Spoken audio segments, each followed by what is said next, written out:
En el modelo actual del átomo es necesario entender dos términos bastante importantes. El término o concepto de número atómico y masa atómica.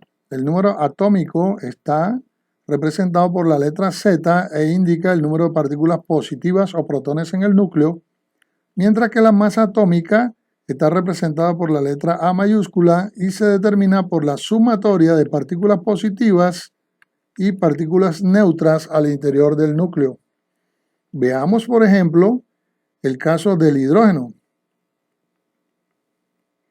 Para el hidrógeno vamos a determinar A y vamos a determinar Z, partiendo de que tenemos en su núcleo una partícula positiva y una partícula neutra, este sería el núcleo, y en su única capa de energía una partícula negativa o electrón.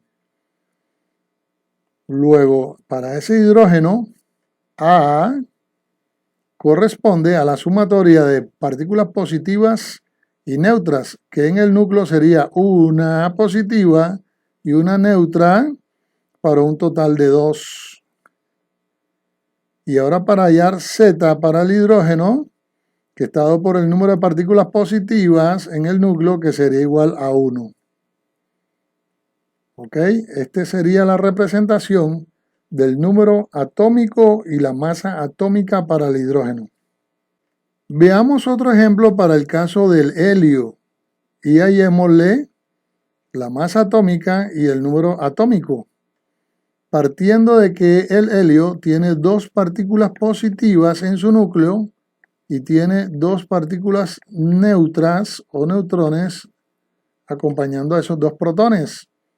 Y en su única capa presenta 2 partículas eléctricas de carga negativa o electrones. Luego entonces A está dado por la sumatoria de partículas positivas y neutras, que aquí serían 2 positivas y 2 neutras para un total de 4.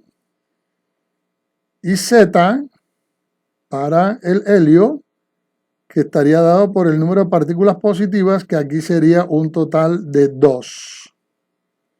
Esta sería la representación para el helio de su número atómico y su masa atómica. Este es un concepto bastante importante para poder entender el concepto de isótopo.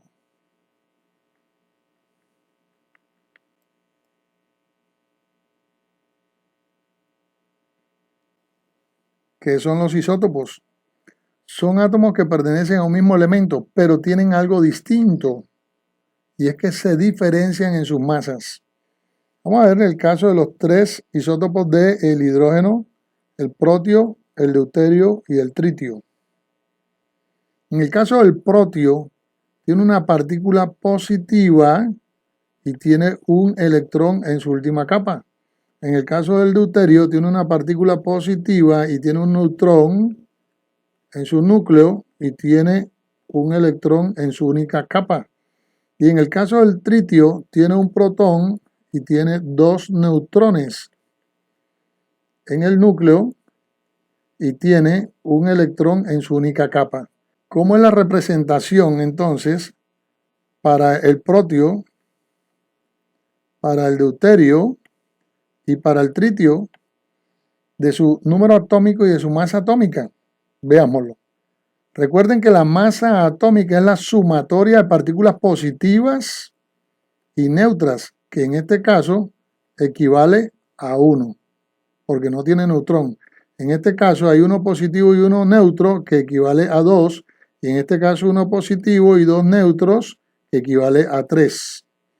Y Z, o número atómico, equivale al número de partículas positivas en el núcleo. Aquí será 1, aquí es 1, y aquí es 1. Como todos 3 tienen el mismo número atómico, son átomos de un mismo elemento, de hidrógeno. Pero como todos 3 tienen diferentes masas, decimos que son isótopos, y en este caso del hidrógeno.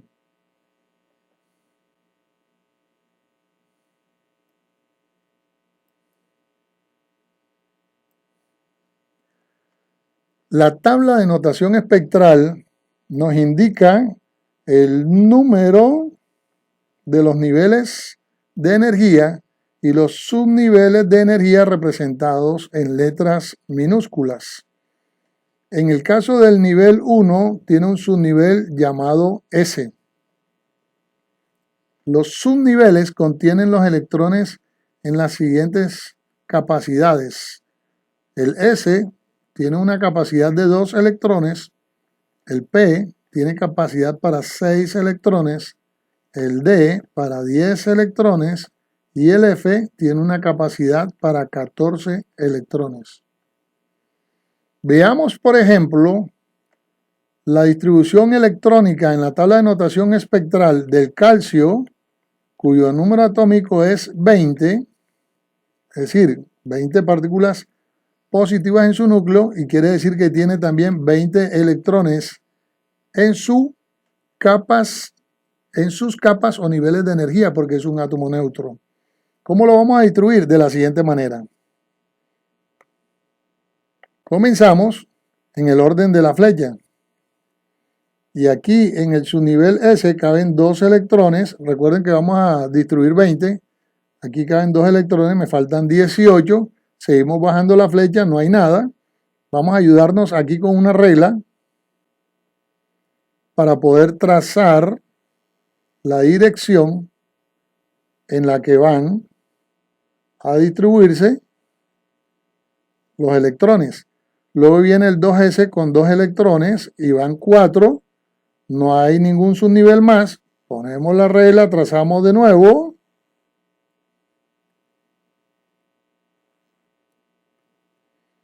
Desde acá arriba comenzamos. Viene el subnivel P, que le caben 6 electrones y van 10 distribuidos. Luego viene el subnivel S del nivel 3 y le caen 2 electrones y van 12. Colocamos nuevamente la regla, trazamos desde arriba en el orden en que van a ser distribuidos los electrones. Comenzamos desde arriba, 6 electrones y van 18. Y en el S del nivel 4, 2 electrones para 20. De esa forma se cumple el llenado de los electrones por niveles y subniveles de energía en la tabla de notación espectral. Recuerden que estos son los niveles y estos son los subniveles.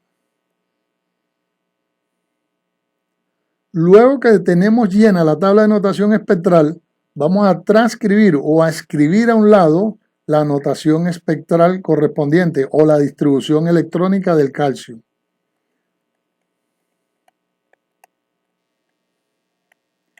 La distribución electrónica del calcio. 1S2, 2S2, 2P6, 3S2, 3P6 y 4S2. Esta sería entonces la distribución electrónica para el átomo de calcio. Ahora bien, aquí hay unas cosas importantes que resaltar. Vemos que el último nivel que fue lleno o el cual recibió electrones corresponde al nivel 4. Ese nivel 4 de la tabla de notación espectral corresponde al periodo 4 de la tabla periódica. Y el último subnivel de energía fue S, quiere decir que el calcio se ubica en la región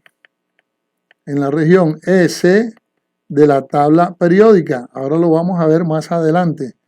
Y que tiene 2 electrones en su último subnivel. Esos 2 electrones corresponden a los electrones de valencia. Los electrones de valencia son los últimos electrones o los electrones que quedan más externos en el átomo y son importantes porque de ellos dependen la capacidad de reacción química del elemento.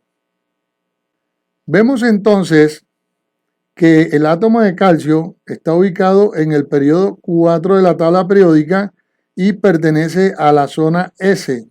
¿ok? Y tiene 2 electrones de energía, quiere decir que pertenece al grupo 2A. Esta es exactamente la ubicación del átomo de calcio. Toda esta zona corresponde a la zona S, toda esta zona corresponde a la zona P, toda esta zona corresponde a la zona D y toda esta zona corresponde a la zona F. Es decir, que la tabla de notación espectral me ayuda a distribuir los electrones por niveles y su nivel de energía y me va a configurar la posición, una vez yo resuelva el ejercicio, me va a configurar la posición del elemento dentro de la tabla periódica tal y cual hemos ubicado el calcio.